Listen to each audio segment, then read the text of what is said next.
What's up, race fans? You're watching Bazinga Autosport. My name is Gabe, and we are here at Donnington for the second part of the Formula Renault 2.0 World Tour, or whatever this week 13 is being called. Got a 20-lap race here, and this is, in case you haven't noticed, but this is a replay of a race that I did earlier. This is my first race with the Formula Renault 2.0, and I have to say that I'm in love. This car is so much fun to drive. It is just amazing. I know I did a test drive video earlier, and I thought that I would run down the release notes. I'd run down the release notes for you guys while this is playing in the background, and hopefully that's all right with you. If not, time to look for another video to watch. I've got plenty of other videos on the channel.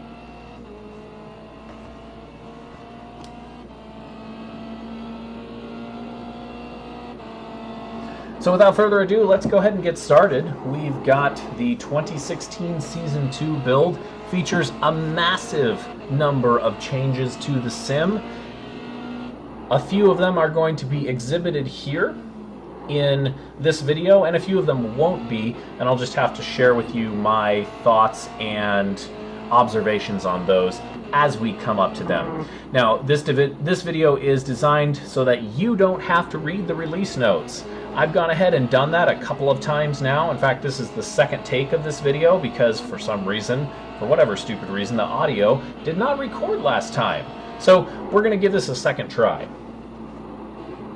Now, of course, let's start with the first thing. We've got here the Formula Renault 2.0, which is in fact a great car. I'm really enjoying it. It's a nice blend between the Skip Barber Formula 2000 car and the Star Mazda car, which is a little bit faster. I think it's a little bit lower on the technology scale, but it's definitely has a little bit more power in terms of, I don't know, I want to say cornering speed, but that's really not something that I can say with authority, because comparing and contrasting these two race cars is going to be something I will leave to the greenskins, and maybe perhaps in a later video I can give you a little bit better viewpoint of that.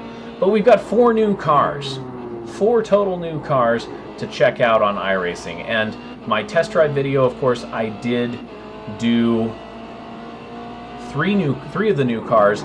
I didn't do anything with the Mazda, and the new Mazda Miata MX-5 did come out with this build. It is a free car, so if you are a subscriber to iRacing, you have access to this new car. Comparing it to the old Mazda Miata, my limited experience with both cars, I would have to say that it is definitely an improvement. It's a lot of fun to drive, and despite the fact that I'm no expert with the heel-toe braking method, I was able to manage to get through a few laps at Okayama with the new MX-5, and I feel like I'm actually better at heel-toe braking now instead of just left foot braking all the time. So of course the other two videos that the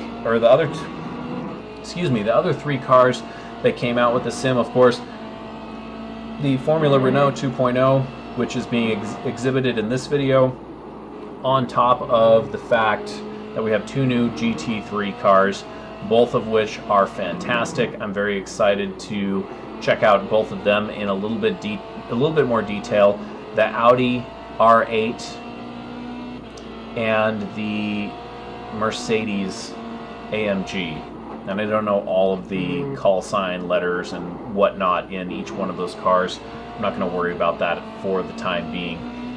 But suffice to say, both of them are pretty fun to drive. They're great experiences, and you should definitely check them out.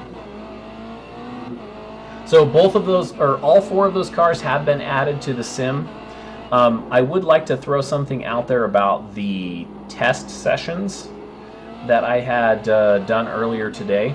When I released that video, I wasn't entirely sure if this was a feature that was working as intended or if this was a slight bug. but I do not own the BMW Z4 GT3 car. But before the new content was pushed to the test drive server, I was able to drive the BMW Z4 GT3 car on Laguna Seca for a significant amount of time. And I mentioned this in my video, basically saying I'm not sure if this is something that I'm supposed to be able to do or if it's not.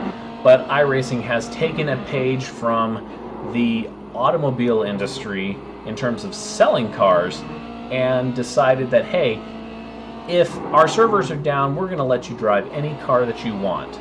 So now, unless you have some kind of pressing hard disk space, there's no real reason not to download every car that iRacing has in order to, you know, maybe check it out if you get bored while the servers are down and you want to, say, check out one of the cars that's a little bit less popular on the sim, or a car that you don't have but you would like to think about buying. Now there's a try before you buy option, at least while the servers are down. So let's move on to the big one. This is the big rock in the release notes for the 2016 Season 2 build. That's DirectX 11. I was able to get my computer running DirectX 11 in the sim here, and that is what you're watching right now. Now, I recorded this replay in DX11, and I have to say that it is by far, down and away, a big improvement to the performance of iRacing on an old system like mine. I won't give you the specs on my system. I'm not going to give you frame rate readouts. I'm not going to give you any of that information because really it's just me spouting off numbers and there's no real reference point. I've seen a lot of videos where people are saying, oh, I get 210 frames per second on this and that and the other. And the truth is that unless your monitors can refresh that many times per second, it really doesn't matter how much hardware, how many frames your hardware can write out to the monitors. It just doesn't. But we do want to keep it above 60, and 70 is even better, and of course I'm sure we'll all agree that 80 is even better than that. And in this case, I'm not running a computer that's really capable of pumping out 80 frames per second on its own. And I'm running a fairly modern GPU, but it's not on a good graphics bus, or a graphics bus it's supposed to be on. And so the rest of the system is just a hodgepodge of hardware that I've been able to throw around, and I'd say that it's at least 7 years old. So, with that being said, I was skeptical as to whether or not the DirectX 11 upgrade would be more of a burden on my old computer. After trying both of them and running the graphics configuration for the DX11 and only making a very few slight adjustments to that graphics configuration, I must say that I am impressed with DX11, at least with what iRacing has been able to do with DX11. The performance is astonishing. The performance gains are astonishing. And that's with someone who's running a very old system, but still managing to get triple monitors and staying above 60 frames a second most of the time. In fact, that's the main reason that I wanted to run this race, was because I had just switched over to DirectX 11 and I wanted to see if I would experience any frame dropping with a lot of cars. Now, we didn't get the attendance in this race that I was hoping for, but we still do have a bunch of cars at the start, and the frames remained at a good clip. Now, I'm definitely seeing dropping on frames per second in certain situations, but it's definitely not undrivable like if I were to be running DX9 with this detail level. So take that for what you will. If you'd like to check out iRacing's DX11, it's going to be under your Preferences tab from the web menu. Go to Preferences, switch from DX9 to DX11. It's a little slider box or slider switch.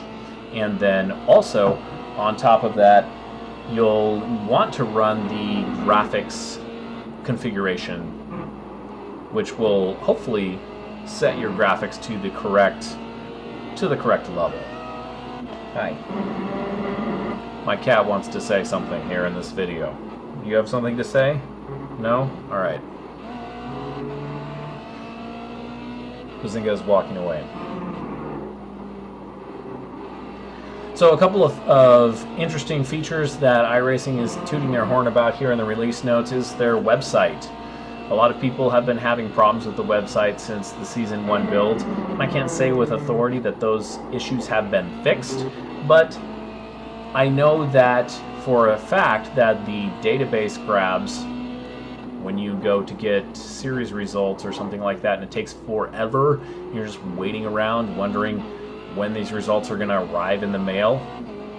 Well, the database is actually a lot more responsive, which basically means that you're going to be able to take a look at results, lap times, old results, old replays, series results, points, that kind of thing in a much faster, more responsive type of environment. I don't know if that means that the rest of the rest of the website is going to actually be working better, but it seems like it's going to be working better now. And from the limited results that I've taken a look at this point, well, it's definitely going faster.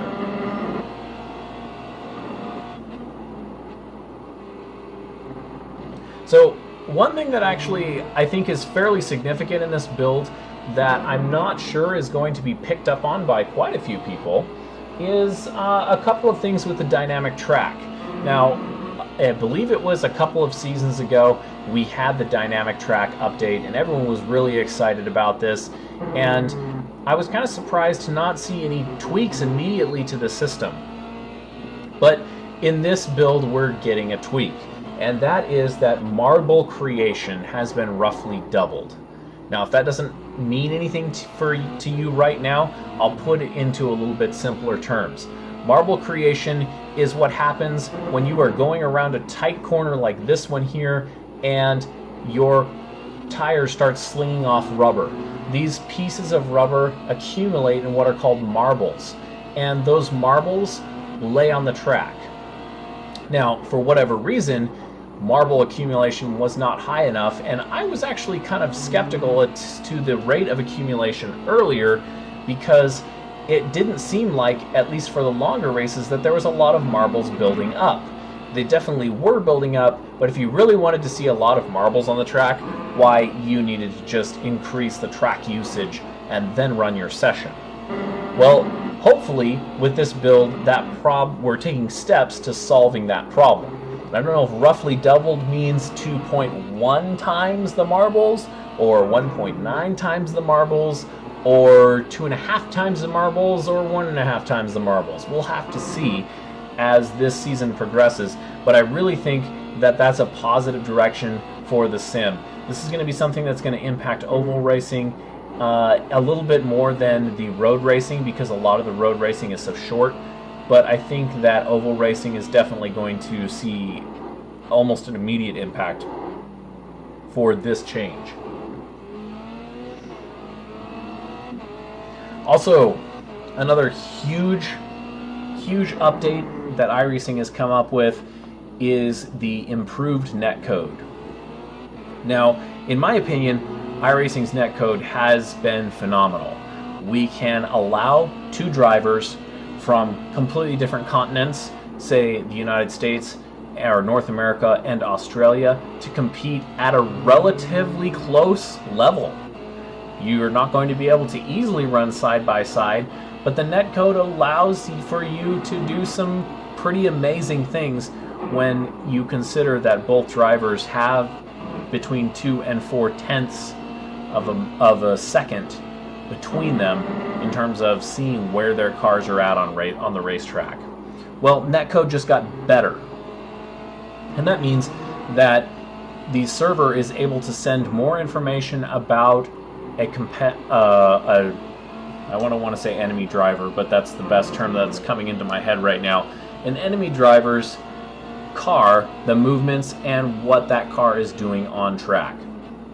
And if you have fast enough internet and you can enable this, of course it's enabled through the iRacing Preferences web menu, and it's something that you definitely should do to take advantage of that improved netcode, because Well, it will allow you to make more of those late braking maneuvers and first lap heroics that we all love to see on iRacing.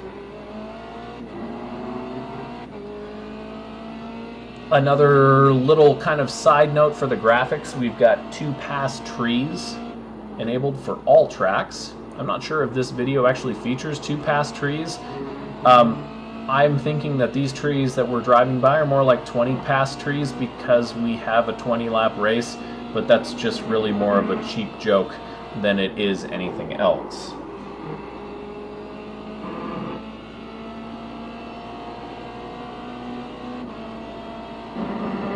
So before we move on to the audio sounds, because I'm sure that I mentioned that already in my previous video, but the audio, before we move to the audio, I'd just like to talk about something that's directly linked to DirectX 11, and that is the tire accumulation, the dynamic tire accumulation. And I know I touched on this earlier, but it's worth mentioning again, and that is that DirectX 11 is allowing you to see, at least on open wheel cars, accumulation of different types of debris on your tires as you drive. And this video is not a very good example of this type of accumulation, well, except for what you just saw there, but really it is an amazing visualization, and it adds so much immersion and so much realism to the sim. For example, you can be driving along and the left side tires are in the grass. And if the left side tires are in the grass, you're going to see accumulation on that left front. Whereas if the right front has stayed on the racetrack or on the tarmac, whatever you want to call it, the whole time, it's going to remain black, just like this other tire is if you don't have any accumulation piling up on it from dirt or gravel or grass or whatever it is. So iRacing's visual side of the effects, of course, dust and gravel and buildup on your tires, dirt on your tires, has been in the physics of the game for a while now, according to my understanding.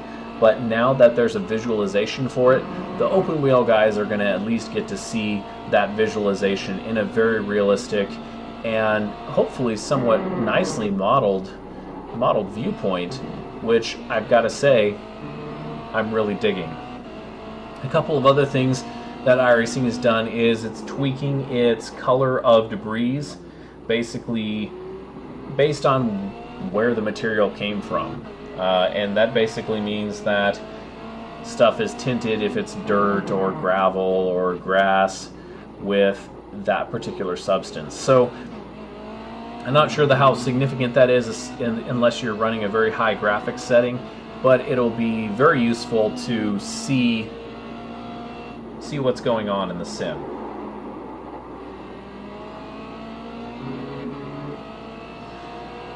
Let's move on to audio. I already mentioned this earlier, like I said in an earlier video, but iRacing has done a lot of work on their audio this build. There's new tire sounds, there's new brake sounds, of course there's new engine sounds. I read somewhere that the shifting sounds have been changed so that shifting gears is actually audible outside of the cockpit, which is a huge boost to realism. The broadcasters are going to love that because they're going to be able to glean a little bit more detail off of cars as they watch a broadcast.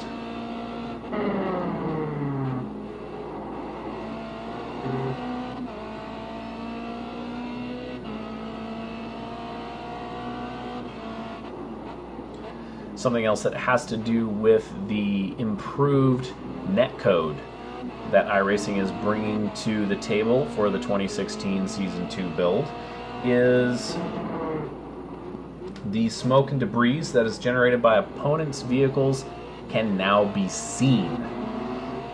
I'm not entirely sure what that means because I always thought we could see smoke and debris from other people's vehicles. But I'm guessing now that there is a lot more of it and that you'll be able to see it provided that you're running a high enough graphics detail to allow you to see smoke and debris. I have noticed a difference in the wheel spin and skids from other drivers, and that is if you're driving alongside a driver or you're driving behind a driver, you happen to see them have a big lockup, like there is a couple of them in this video, you'll actually be able to notice that the opponent's car is locking a rear wheel or locking a front wheel going into a turn, and it actually makes for a little bit more information for you to gather as a driver visually, especially when you're running around with cars nearby you, unlike what you're seeing in this video. So another fairly significant update, and it's one that I'm actually surprised is kind of controversial, is the vehicle headlights. Now, I'm sure that if you've watched any other Season 2 build videos, that there have been a bunch of people that are very excited about the Audi and the Mercedes featuring headlights that now flash. And what does this mean? Well, flashing headlights in the GT3 series or in Blancpain or any of those other sports car racing series often can be used for a universal signal. Hey, I'm going to pass you, get out of my way. Or you're holding me up, you need to get out of my way. Or, well, basically any number of reasons, but the bottom line is get out of my way. Now, having two cars that can flash their headlights just wasn't enough, so iRacing went ahead and updated all of their sports car models in order to allow them for flashing headlights. Basically what that means is that you can now bind a key on your steering wheel or on your keyboard to a headlight flash button. When you press that button once, your car's headlights will flash multiple times. Now this is true with all GT1, GT3 cars, and of course the Daytona prototype cars. All of them are going to now feature this, and a lot of people, I've actually read a few forum posts where people were concerned about this and didn't quite understand why, because really when you look at it, a monitor can't produce light bright enough for you to be blinded. Now if you have monitors that will allow for this to happen and that's going to annoy you, well, I think you've just eclipsed all of us in the immersion factor of iRacing. And if that's the case, then I want those monitors too, because I wouldn't mind being blinded by it, because that would just be so darn cool. Otherwise, I don't think, unless you're watching your mirror and driving in your mirror, I don't think you're going to notice, to be honest with you, unless you're actually looking for it, if someone's flashing their lights behind you. Now, maybe if your driver were able to, make a universal bad luck sign or something like that from the cockpit, you might be able to notice that, because everyone seems to notice those kind of gestures. But other than that, I don't think this is going to be as earth-shattering of a feature as aside from the fact that, well, hey, guess what? I can flash my lights. Check it out. I hit this button and my lights go on and off. And if you look at the replay, do you see my lights flashing on and off? Isn't that cool? That's about the extent of what I think this is going to be. Because if you're driving and you're focused on what's going on in front of you, the last thing you're going to care about is if someone behind you is flashing their lights, especially if those lights aren't bright enough to trigger the light sensors in your eyes to go, oh, something's going on in that rearview mirror. So at the end of this video, you'll definitely see Lollipop Guy. Lollipop Guy is the pit signboard holder for iRacing. He's always wearing the iRacing uniform, and he's the guy that you aim for, that you don't want to hit, but you want to get as close to hitting as possible when you go in for pit stops. He's got some new animation. iRacing is excited about this. They released a video of it on Facebook, and it's actually been implemented into the sim. He twitches his fingers, he stands there and bounces on his knees, and he actually looks like he might be ready to jump out of the way of your car if for some reason you overshoot your pit box while he's holding that sign out and you're coming in for a pit stop. So cool, but not really. It's a step in the right direction. iRacing. Let's focus on getting a full pit crew out there, and then we won't worry about that as much. So another feature that you may or may not know that iRacing has added to the Season 2 2016 build is they have a in-sim video capture feature now. You can hit Control, Alt, Shift, and V, and that will trigger the video capture. Now, I don't think I'm even going to play with this feature because, to be honest with you, it seems like there's such a limited use for it. It looks like there is a file size limitation, and it also looks like there are a few different players that won't even play the video that this video capture produces. So what that means for all of us is that if you want to take a short video and capture it, then make sure and hit the Control, Alt, Shift, and V, which for some reason I don't understand why we need 4 different key combinations, but that's what it is. It's 4 different key combinations, or 4 different keys at the same time. I think it'll be useful for capturing a quick amount of video, but if you're doing anything very long, I don't think this is going to be a decent feature to use. iRacing still needs to add some functionality to it, and of course make the video container a little bit more universal so that more players can handle it.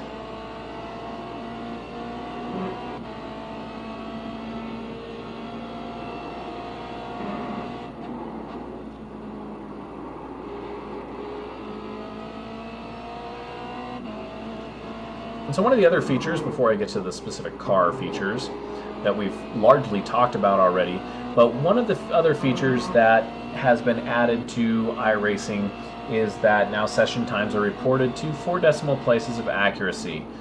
And for those of you who don't do a lot of iRacing, this may not seem like a significant feature, but for myself, I've noticed several different sessions where I've been where there has been a tie down to the 1000th place. And I'm wondering, who is the one that's actually faster? Who got placed in first? Who got placed in second? As far as that tie is concerned. And the truth is, well, we don't ever actually know. There's rules that iRacing uses for this, and they're actually very straightforward with those rules, but seeing an extra decimal place is going to make those justifications much easier to make now. And, well, that's another order of magnitude, so hopefully we won't see quite as many thousandth place ties as we did before. Moving on, we've got quite a few improvements to the cars. If I scroll through these again, it looks like most of the car improvements have gone to the older GT3 cars that are still remaining in the GT3 class, namely the McLaren and MP4-12 and the BMW Z4 GT3. These cars have been brought up to the performance level of the Audi and the Mercedes that are newly released for this season. Their tires have been updated. Their vehicles, of course, now capable of flashing headlights, new engine sounds, new tire sounds, etc., etc., etc. Almost every car on the service has been adjusted in some slight way. Most of the oval cars got an update to chassis torsion. That's all that it says. There isn't anything else that indicates whether that torsion has been adjusted to certain in a positive or negative way. Of course, those of you who know what chassis torsion is, you're probably already going to be able to figure out which direction that went, whether the chassis is now more flexible or less flexible. But at this point, I wouldn't be able to tell you either way because the release notes don't actually give any indication as to the direction of that chassis torsion adjustment. Lots of setups have been updated for many of the cars, and we have a few cars that are changing classes. Or not changing classes, but they're getting booted out of the current classes that they have. I know that there is a 5-car limit to certain classes in iRacing for whatever reason. So only 5 cars can be on the track. 5 different car models can be on the track at the same time. So that's being changed around a little bit. Of course, the old Mazda Miata is being relegated to an old car now, and the new MX-5 is out and usable. That's about it for the cars. There's a few other things, but if you really are interested in a specific car, you can pick through the release notes and find that car. Almost every car in the service looks like it's been adjusted in some kind of way, and The tracks, well, we're seeing a lot of tracks that are increasing their pit stall capability and whatnot, but really no major updates to the tracks on the service. So that about wraps up the release notes for the 2016 Season 2 build. Again, we've got improved netcode, we've got DirectX 11, and we've got 4 new cars to play with. Seems like a pretty solid build. Originally, I was not excited about this because there was no new tracks to be released, but iRacing, you've really outdone yourself. Hats off, I applaud. This is going to be a great build, and I'm excited to see how it goes. So a couple of things for the channel, little housekeeping notes.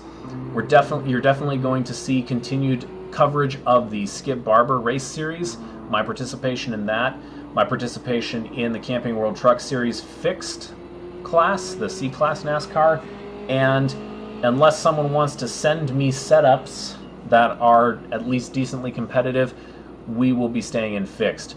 I'm also going to go try to run my new Camry in the Xfinity series in the B class. Hopefully that will work out for me. We'll see how that goes. So a little bit more oval coverage. I'm joining the Skip Barber 2K World Cup. Super happy to announce that. Going to try and stream the races live on Twitch. I'll give you some more details once that season gets going. Should be in the next couple weeks here. And then, of course, we've got the Formula Renault, which I know for a fact I'm going to be participating in this series. This car is just too dang fun. And really, all 3 of the cars that have been released that are for sale, well, they're all worth the purchase. So I'll leave you with a little bit of the video of Lollipop Guy here, as he's worried about me hitting him, and that is it. I hope that you've enjoyed the video.